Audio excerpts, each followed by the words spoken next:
बिल्लाहि मिनश शैतानिर रजीम। बिस्मिल्लाहिर रहमानिर रहीम। अल्हम्दुलिल्लाहि रब्बिल आलमीन।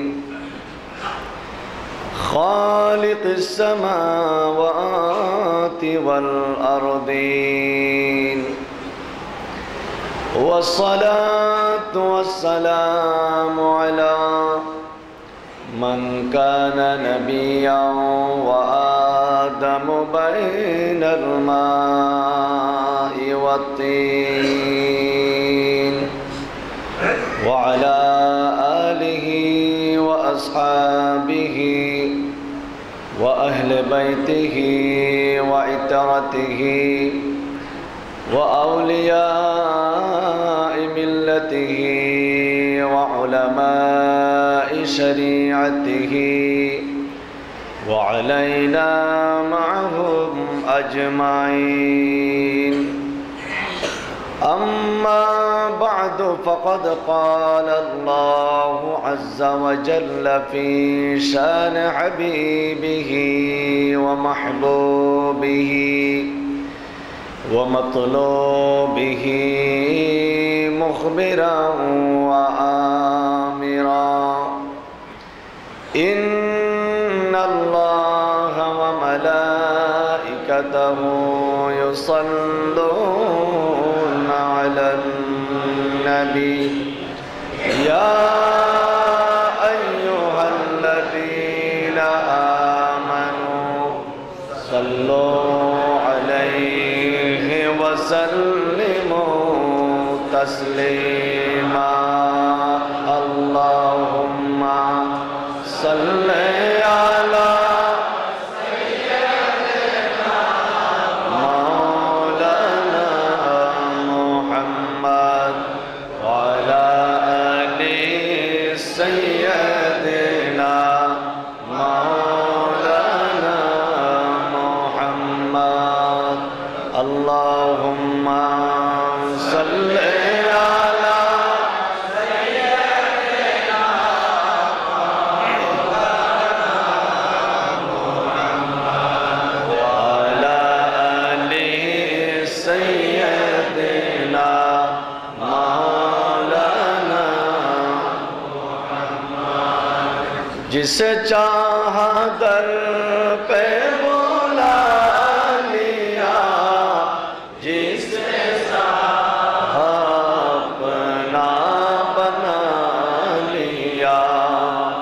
जिसे चाहा दर पे बुला लिया, जिसे चाहा अपना बना लिया। ये बड़े करम के है फैसले, ये बड़े नसीब की बात है।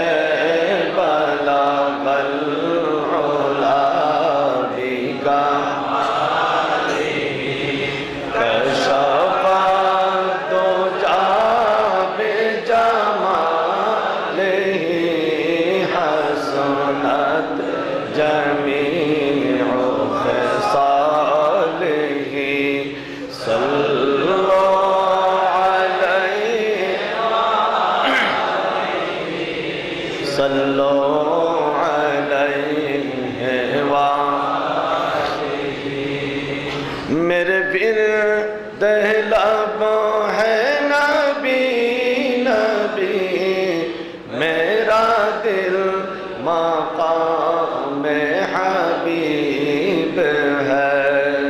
मैं मरीज़ इश्क़ रसूल हूँ, वो हबीब मेरा तबीब है।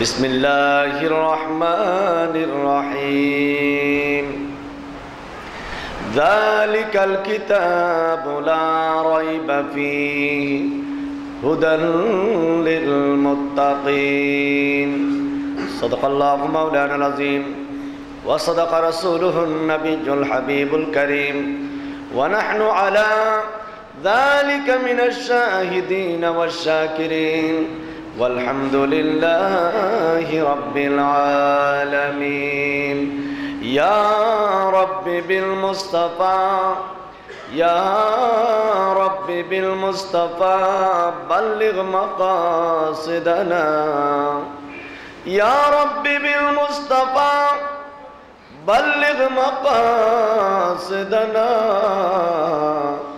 واغفر لنا ما مضى يا واسع الكرم مولاي صل وسلم دائما أبدا مولاي صل وسلم دائما أبدا على حبيبك خير الخلق كلهم मोहतरम हाजिरीन सामीन कराम सम्मानित मुसल्लिन कराम रहमानी व रहमकुमुल्लाह अस्सलामु अलैकुम व रहमतुल्लाहि व बरकातुहू। महान रब्बुल आलमीन अहकामुल हाकिमीनेर आलिशान दरबारे लाख कोटी शुक्रिया आदाय करছি যিনি আমাদেরকে দয়া করে মেহেরবানি করে আজকের এই পবিত্র জুমার নামাজে আসার শরীক শামিল হওয়ার प्यारा नबी हुजूर अकरम नूर मुजस्सम रहमत दो आलम सैयद आलम आका मौला अहमद मुश्तबा मुहम्मदुर रसूलुल्लाह सल्लल्लाहु ताला अलैहि वसल्लम शाने दरूद व सालामेर नजराना पेश करार तौफिक दान करेছেন আমরা সকলে বলি আলহামদুলিল্লাহ। রব্বুল আলামিনের দরবারে আরো শুকরিয়া আদায় করি যিনি আমাদেরকে কোরআনে কারীমের মতো বিশ্ববিখ্যাত সমগ্র জগতের মধ্যে শ্রেষ্ঠ কিতাব কোরআনে কারীম আমাদেরকে দান করেছেন। জোরে বলুন সুবহানাল্লাহ। রব্বুল আলামিন ইরশাদ করেন লাউ আনজালনা হাদাল কোরআন আলা জাবালিন লারাআইতাহু খাশিআম মুতাসাদ্দিআম মিন খাশিয়াতিল্লাহ। আমি এই কোরআনে কারীম যদি পাহাড়ে নাজিল করতাম পাহাড় টুকরা টুকরা হয়ে যেত। সেই কোরআন হে উম্মতে মুহাম্মাদি আমি তোমাদেরকে দিয়ে দিলাম। জোরে বলুন সুবহানাল্লাহ। যে কোরআনে কারীম কিয়ামতের ময়দানে আমাদের জন্য সুপারিশ করবে। সুতরাং কোরআনে কারীমকে যদি আমরা ভালোভাবে বুকে ধরে রাখতে পারি দুনিয়ার মধ্যে আমাদের কোনো চিন্তা নাই, আখিরাতে আমাদের কোনো পেরেশান হওয়ার কোনো দরকার নাই। আমার কিসের শঙ্কা আমার কিসের শঙ্কা কোরআন আমারি ডঙ্কা। বলুন না সুবহানাল্লাহ। কত চমৎকার কথা বলে দিয়েছেন।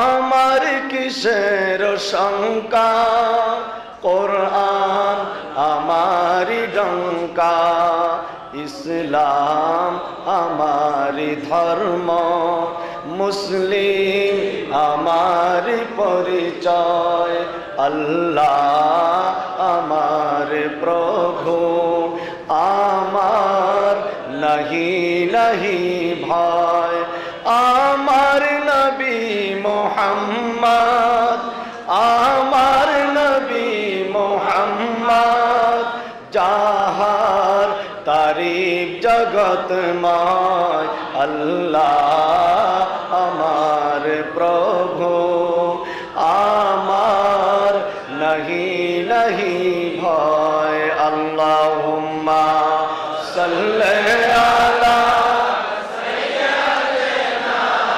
মাওলানা মুহাম্মদ ওয়া আলা আলি সাইয়্যিদিনা মাওলানা। আল্লাহ রাব্বুল আলামিন ইরশাদ করেন যালিকাল কিতাব কোরআনে কারীম ওই কিতাব হুদাল লিল লা রাইবা ফীহি যে কোরআনে কারীমের মধ্যে কোনো ধরনের সন্দেহ নাই। জোরে বলেন সুবহানাল্লাহ। একটা আয়াত আজ পর্যন্ত ১৫০০ বছর হয়ে গেল, একটা আয়াত কেউ আজ পর্যন্ত ভুল প্রমাণিত করতে পারে নাই। একটা আয়াত না একটা শব্দ, একটা শব্দ না একটা অক্ষর আজ পর্যন্ত কেউ ভুল প্রমাণিত করতে পারে না। তাওরাত কিতাব পরিবর্তিত হয়ে গেছে, ইনজিল কিতাব পরিবর্তিত হয়ে গেছে, কিন্তু কোরআনে কারীম আজ পর্যন্ত একটা অক্ষরও কেউ পরিবর্তন করার ক্ষমতা রাখে নাই। জোরে বলেন সুবহানাল্লাহ। আল্লাহ বলেন ইন্না নাহনু নাযালনা যিকরা ওয়া ইন্না লাহু লাহাফিজুন। এই কোরআনে কারীম আমি আল্লাহ নাজিল করেছি এবং এই কোরআনে কারীমের হেফাজতের দায়িত্ব আমি আল্লাহর। জোরে বলেন সুবহানাল্লাহ। কোরআনে কারীমকে কেউ পরিবর্তন করতে পারে না। যালিকাল কিতাব লা রাইবা ফীহি, এই কোরআনের মধ্যে কোনো ধরনের সন্দেহ নাই। হুদাল লিল মুত্তাকিন, এই কোরআনে কারীম মুত্তাকিদেরকে হেদায়েত করবে। জোরে বলেন সুবহানাল্লাহ। কাদেরকে হেদায়েত করবে? বাকিদেরকে হেদায়েত করবে না। মুত্তাকি যদি হয়ে যায় তাহলে আর হেদায়েতের দরকার কি? মুত্তাকি মানে কি? যারা পরহেজগার, যারা খোদাভীরু। তো আল্লাহ বলেন মুত্তাকিনদের জন্য হেদায়েত। তাহলে প্রশ্ন আসে, যারা মুত্তাকি হয়ে গেল আবার তাদেরকে হেদায়েতের কি দরকার? ওই তবলিগীদের মতো এরা দিনের দাওয়াত দেয় মুসলমানদেরকে, মুসল্লিদেরকে কিসের দাওয়াত দেয়? আসছে নামাজ পড়তে, তাদেরকে দাওয়াত দিচ্ছে দিনের। কিরে বাবা, আমি কি বেদিন নাকি? দিনের দাওয়াত দিতে হবে যারা বেদিন তাদেরকে, কথা ঠিক কিনা? ইমানের দাওয়াত দেবে যারা বেঈমান তাদেরকে। ইসলামের দাওয়াত দেবেন আপনি হিন্দুদেরকে, খ্রিস্টানদেরকে। আমরা অ্যাপ্রিসিয়েট করি। মুসলমানদেরকে আবার মুসলমান বানানো, এটা কোন কায়দা? একটা মুরগিকে দুইবার জবে করা যায়? জবে করে কয়বার? তো এখন তো দেখা যায় মোরগকে দুইবার জবে করা হচ্ছে। দিনের দাওয়াত দেয় মুসল্লিদেরকে। জোরে বলেন নাউজুবিল্লাহ। এখন আল্লাহ বলেন হুদাল লিল মুত্তাকিন। তাহলে অনুবাদ যদি এরকম করা হয় তাহলে তো উল্টাপাল্টা হয়ে যাচ্ছে। মুত্তাকিনদের জন্য হেদায়েত না, তাহলে এটার অনুবাদ বুঝতে গেলে আমাকে তাফসীর দেখতে হবে আগে। বড় বড় মুফাসসিরিন ইকরাম কিভাবে তাফসীর করেছেন। বিশ্ববিখ্যাত মুফাসসির আল্লামা কাজী আল্লামা বাইজাবি রাহমাতুল্লাহি আলাইহি তাফসীরে বাইজাবির মধ্যে ব্যাখ্যা করে দিয়েছেন যে হুদাল লিল মুত্তাকিন মানে হচ্ছে যে মুত্তাকি যারা, তারা হেদায়েত পাবে এমন না, বরং কোরআনে কারীম থেকে তারাই উপকার হাসিল করবে। জোরে বলেন সুবহানাল্লাহ। কোরআন তো সবার জন্য, কোরআন আম পাবলিকের জন্য। সবাই কি কোরআন থেকে উপকার হাসিল করে?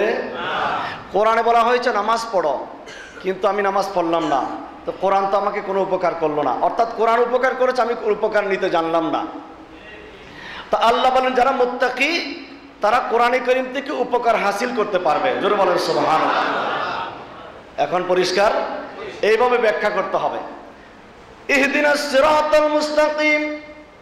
প্রতিদিন নামাজের মধ্যে আমরা আল্লাহর কাছে দোয়া করি ইহদিনাস সিরাতাল মুস্তাকিম। প্রতিটি রাকাতে রাকাতে আমরা আল্লাহর কাছে দোয়া করি ইহদিনাস সিরাতাল মুস্তাকিম। আমরা পড়ি কি পড়ি না? ফজরের নামাজের সময়। কিন্তু যখন জামাতে দাঁড়াবো ইক্তাদাইতু বিহাজাল ইমাম, তখন কিন্তু পড়া যাবে না। যখন আপনি একাকী নামাজ পড়বেন তখন সূরা ফাতিহা পড়বেন, আরেকটা সূরা মিলাবেন। কিন্তু যখন আপনি ইক্তাদাইতু বিহাজাল ইমাম বলবেন তখন ইমাম সাহেব কেরাত পড়বেন, আপনি কেরাত শুনবেন। আল্লাহ বলেন ওয়া ইযা কুরিয়াল কুরআনু ফাসতামিউ লাহু ওয়া আনসিতু লাআল্লাকুম তুরহামুন। কোরআনে কারীম যখন তেলাওয়াত হয় তোমরা গভীর মনোযোগ দিয়ে সেই কোরআনের তেলাওয়াত শোনো। ওয়া আনসিতু, এবং তোমরা সবাই চুপ থাকো। জোরে বলেন সুবহানাল্লাহ। আল্লাহ বলেছেন তোমরা কি থাকো? চুপ থাকো। তো এখন কোন মোল্লা যদি বলে না ইমামের পিছনে তুমি ফিস ফিস করে সূরা ফাতিহা পড়তে থাকো, তাহলে এটা কোরআনের বিরুদ্ধে হয়ে গেল না? এরকম কিছু মুসল্লি আমাদের বাংলাদেশের নতুন নতুন পয়দা হচ্ছে ইদানিং। আগে না, ওই পিস টিভি জাকির নায়েকের ফতোয়া শুনে শুনে যে কোরআন শরীফ শুদ্ধভাবে পড়তে জানে না সেই ফতোয়া দিচ্ছে এখন যে ইমামের পিছনে মুক্তাদির কেরাত পড়তে হবে, সূরা ফাতিহা পড়তে হবে, তোমরা সবাই সূরা ফাতিহা পড়া শুরু করো। এখন আমাদের দেশের কিছু কিছু মুসল্লি ওই কথা শুনে শুনে এখন ইমাম সাহেবের পিছনে সূরা ফাতিহা পড়া শুরু করে দিয়েছে। জোরে বলেন নাউজুবিল্লাহ। অথচ হাদিসের মধ্যে আসছে মান কানা লাহু ইমামুন ফাকিরাতুহু কিরাতুন লাহুম, যার ইমাম আছে ওই ইমামের কেরাতটাই মুক্তাদিদের কেরাত। কোরআনের আয়াতও আছে, হাদিসও আছে। এখন ওরা একটা দলিল দেয়, লা সালাতা ইল্লা বিফাতিহাতিল কিতাব, লা সালাতা লিমান লাম ইয়াকরা ফাতিহাতাল কিতাব। একাধিক রাওয়ায়াত তারা আছে, কিন্তু সেটার ব্যাখ্যা তো জানতে হবে। ডাইরেক্ট হাদিস শরীফ শুনে দৌড় দিলে হবে না। ওই দিন বলেছিলাম লা তাকরাবুস সালাত, এটা শুনে এই ফতোয়া দেওয়া যাবে না যে তোমরা নামাজের নিকটবর্তী হইও না। দলিল কি? বলে নামাজ পড়তে আল্লাহ নিষেধ করেছেন। বলে কেন? বলে দলিল কোরআন শরীফে আছে তো। বলে কই? লা তাকরাবুস সালাত, আল্লাহ বলেছেন তোমরা নামাজের নিকটেও যাইও না। কথা তো ঠিক আছে, কিন্তু এর পরে কি বলছে এটা দেখতে হবে না? আল্লাহ বলেছেন লা তাকরাবুস সালাত, তোমরা নামাজের নিকটে যেও না। কখন নামাজের নিকটে যেও না? ও আনতুম সুকারা, যখন তোমরা নেশাগ্রস্ত থাকো তখন। এখন অর্ধেক পরে অর্ধেক না পড়লে তো বিপদ। অর্ধেক ইন্নামা আনা বাশারুন, এই কথা বলেই যদি বলে দেন নবী আমাদের মতো মানুষ, তাইলে তো বিপদ। তায়াম্মুম করতে হবে মাটি দিয়ে। হুজুর ওয়াজ করলেন তায়াম্মুম ঘরের পাতিল দিয়েও করা যাবে। আবার বলার সময় বলছেন নতুন পাতিল, পুরান পাতিল না, কি পাতিল? নতুন পাতিল, মাটির পাতিল আছে না, মাটির নতুন পাতিল দিয়ে তায়াম্মুম করা যাবে। শীতকালে ঘরের বাইরে যেতে যদি কষ্ট হয়, তো ঘরের শহরে তো নাই, এগুলা গ্রামে গঞ্জে আছে আর কি। মাটির পাতিল যদি থাকে বলে নতুন পাতিলের উপর হাত মেরে তায়াম্মুম করতে পারবে। তো এখন ওয়াজের ময়দানে তো অর্ধেক ঘুমায় আর অর্ধেক শুনে। তো এক মুসল্লি ওয়াজ শুনছে, অর্ধেক পাতিলের কথা শুনছে, নতুনের কথা শুনে নাই। বাড়িতে গিয়ে আল্লাহর রহমতে আর দেরি করে নাই, ওই পুরাতন পাতিলটা দিয়ে তায়াম্মুম করা শুরু করে দিয়েছে। এখন পুরাতন পাতিলটা কালো, তো সকালবেলা চেহারাটা নাতি, যারা নাতি নাতনি আছে, নিজের ছেলে মেয়েরা তো কিছু বলবে না, বউরা তো কিছু বলবে না, শ্বশুরকে কেমনে বলে, আর নাতি নাতনি তো আর তাড়াতাড়ি আয়না নিয়ে সামনে দিয়ে দিল। বলে দাদা কি ব্যাপার, আপনি তো আজকে আর মানুষ নেই, আপনি তো আরেক রকম হয়ে গেছে। সর্বনাশ, হুজুর কি ওয়াজ করলো, এই হুজুরকে ধরতে হবে। এখন হুজুরের দোষ নাকি বুঝার দোষ? হুজুর তো বলে দিয়েছেন নতুন পাতিল, আপনি অর্ধেক শুনেছেন আর অর্ধেক শুনেন নাই, এটাই দোষ কি হুজুরের? দোষ তো আপনার। সুতরাং অর্ধেক শুনলে হবে না, অর্ধেক পড়লে হবে না, পরিপূর্ণ পড়তে হবে।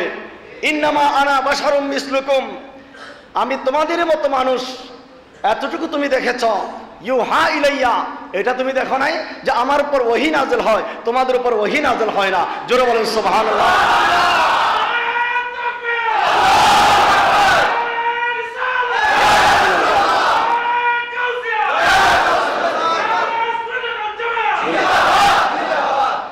नहीं दो जहां में मिसाल मोहम्मद, नहीं दो जहां में मिसाल मोहम्मद, जमाल खुदा है कमाल मोहम्मद।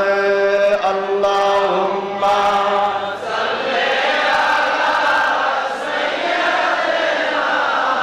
मौलाना मोहम्मद वाला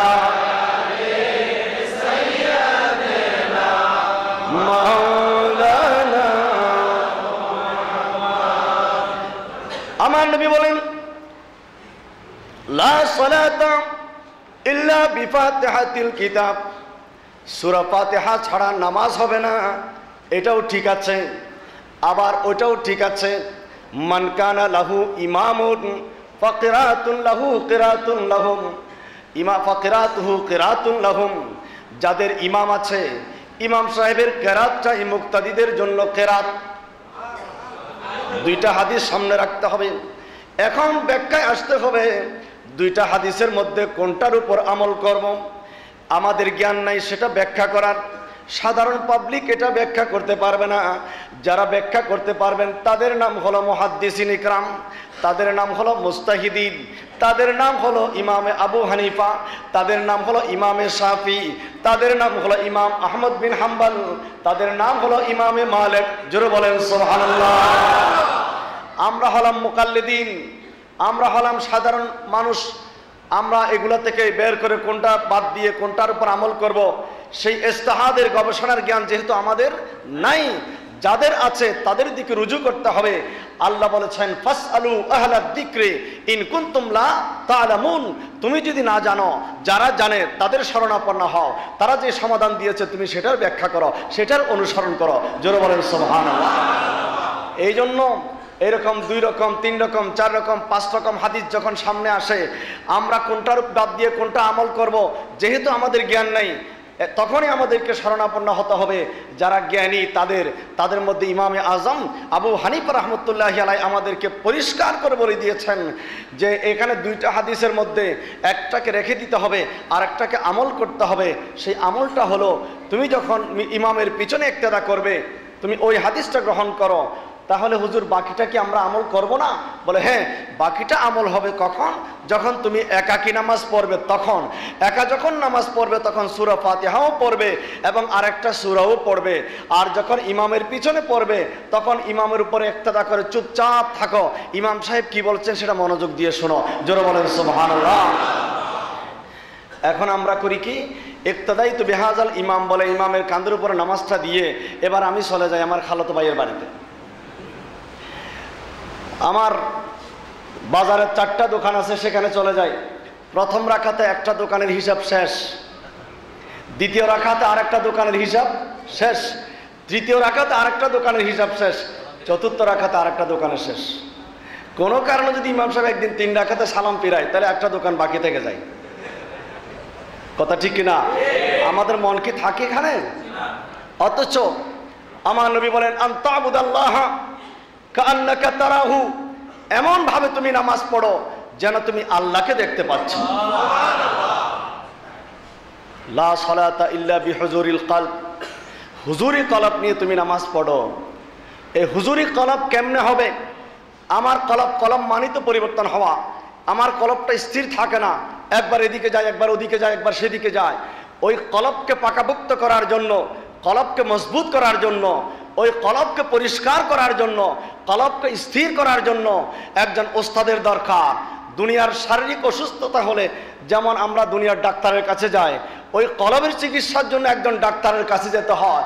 তার নাম হলো আধ্যাত্মিক গুরু, তার নাম হলো পীর মুর্শেদ, মুর্শেদে কামেল। এই জন্য আমরা বলি মুর্শেদে কামেলের কাছে বায়াত গ্রহণ করতে হয়। জোরে বলেন সুবহানাল্লাহ। ইমাম আবু হানিফা রাহমাতুল্লাহি আলাইহি এত বড় একজন ইমাম, ওনাকে জিজ্ঞেস করা হলো আপনার বয়স কত? উনি বললেন আমার বয়স মাত্র 2 বছর। প্রশ্নকারী তো ভেবাচাকা খেয়ে গেলেন, হুজুর আপনি কি আমার সাথে ঠাট্টা করলেন? আমি কত আশা করে একটা প্রশ্ন করলাম আপনাকে, আপনি তো আমাকে একেবারে অপমান করে দিলেন, বেইজ্জত করে দিলেন। আপনি 2 বছর, এটাই দুনিয়াতে কেউ বিশ্বাস করবে? বলে হ্যাঁ, তুমি বিশ্বাস করো কিংবা না করো, আমার সত্যিকার বয়স কিন্তু 2 বছর। হুজুর ব্যাপারটা তো বুঝে আসলো না, একটু বুঝিয়ে দেন আমাকে। বলে আমার জীবন 50-এর উপর হতে পারে, আমার এই জীবনের কোনো মূল্য নেই। আমি এই জীবনকে বাস্তব জীবন মনে করি না। আমার জীবনের মাত্র 2টা বছরকে আমি সত্যিকার বয়স মনে করি। যেই 2টা বছর আমি আওলাদে রসুল হযরত ইমাম জাফর সাদেক রাদিয়াল্লাহু তাআলা আনহুর হাতে হাত রেখে মুরিদ হয়ে বায়াত হয়ে যখন আমার পীর মুর্শিদের 2 বছর খেদমত করেছি, আমি মনে করি আমি ইমাম আবু হানিফা বিশ্ববিখ্যাত আলেম হতে পারি, বিশ্ববিখ্যাত ইমাম হতে পারি, কিন্তু আমি মনে করি আওলাদে রসুলের হাতে বায়াত হয়ে আমার পীর মুর্শিদের খেদমতে আমি যে 2টি বছর কাটিয়েছি, আমার বাস্তব জীবন হলো এই 2টি বছর। বাকি জীবন আমি হিসাবের মধ্যে রাখি না। জোরে বলেন সুবহানাল্লাহ। ইমাম আবু হানিফার মতো এত বড় ইমাম যদি এই কথা বলেন, আর আমরা কি তার চাইতে বড় হুজুর নাকি? আসেননি এখানে ইমাম আবু হানিফার চাইতে বড় হুজুর? সেদিন একজন এসে বলে, হুজুর আপনারা যে নামাজ পড়েন, নামাজটা তো হয় না। বাবারে বাবা, এটা কোন বুজুর্গ আসছে আবার দেখি। বলে আপনারা যে নাভির নিচে হাত বাঁধেন, এটা তো নাই। আমি বললাম কি? বলে বুকের উপর বাঁধতে হবে মহিলাদের মতো। আমি বললাম আমি তো পুরুষ মানুষ, আমি কেন মহিলাদের মতো বাঁধবো? বলে না পুরুষ এবং মহিলার মধ্যে নামাজের কোনো পার্থক্য নেই। জোরে বলেন নাউজুবিল্লাহ। তা আমি বললাম তুমি এগুলো কোত্থেকে শিখছ? বলো ওই যাত্রাবাড়ির অনেক বড় হুজুর বলছে। আমি বললাম যাত্রাবাড়ি যে হুজুরের কথা তুমি বলছো তার চাইতে অনেক বড় হুজুর ইমাম আবু হানিফা। যাত্রাবাড়ি হুজুর বুখারী শরীফ পড়ে বলছে, আর বুখারী শরীফের আরো আগে হলো ইমাম আবু হানিফা। ইমাম আবু হানিফা রহমতুল্লাহ জন্ম 80 হিজরি, ইন্তেকাল 150 হিজরি। ইমাম আবু হানিফা দুনিয়াতে সারা পৃথিবীর রাজত্ব করার পরে যখন দুনিয়া থেকে বিদায় হয়ে গেলেন, সারা পৃথিবীর লক্ষ লক্ষ কোটি কোটি মানুষ যে ইমামের অনুসরণ করেছেন, তারও অনেক বছর পরে 44 বছর পরে ইমাম বুখারীর জন্ম হয়েছে 194 হিজরিতে। তাহলে ইমাম আবু হানিফা ইমাম বুখারীর চাইতে আরো বড় হুজুর। এই বুকের উপর হাত বাঁধার যেমন হাদিস আছে, নাভির নিচে হাত বাঁধার হাদিস আছে কি নাই? ওই যে একই কথা, 2 রকম 3 রকম হাদিস যখন থাকে তখন সেটার কোনটার উপর আমল করব আমাদের সেই জ্ঞান নাই। এই জন্য মাযহাবের দরকার, মাযহাবের ইমামের দরকার। আজকে নতুন নতুন ফিতনা, পিস টিভি ফিতনা, দিগন্ত টিভি ফিতনা, ইসলামিক টিভি ফিতনা, এসএ টিভি ফিতনা, এখন টিভির মধ্যে ফিতনা শুরু হয়েছে, এনটিভি ফিতনা, এটিএন বাংলা ফিতনা। এগুলোর ভিতরে বলা হচ্ছে যে তারাবির নামাজ 8 রাকাত, নামাজ পড়তে হবে পুরুষ এবং মহিলা একরকম। পুরুষরা যেভাবে হাত পা খুলে সিজদা দেয়, মহিলারা নাকি সেভাবে দিতে হবে। কত বড় চিন্তা করে দেখেন, কত বড় অশ্লীল কথাবার্তা। অথচ আম্মা জান আয়েশা সিদ্দিকা রাদিয়াল্লাহু তাআলা আনহার মাধ্যমে আমার নবীজির 20টা হাদিস আছে, সহিহ হাদিস, যেখানে মহিলারা সিজদা দেওয়ার সময় মাটির সাথে জড়সড় হয়ে একেবারে লেগেই সিজদা দেবে, হাতের সাথে পায়ের সাথে বুকের সাথে সব লাগিয়ে সিজদা দেবে। জোরে সোরে বলুন সুবহানাল্লাহ। আমার নবী বলেছেন আখিরি যুগে ঈমান রক্ষা করা, হাতের তালুতে আগুনের কয়লা রাখা যত কঠিন হবে, আখিরি যুগের মধ্যে ঈমান রক্ষা করা তার চাইতে কঠিন হবে। সেই সময় কিন্তু এসে গেছে।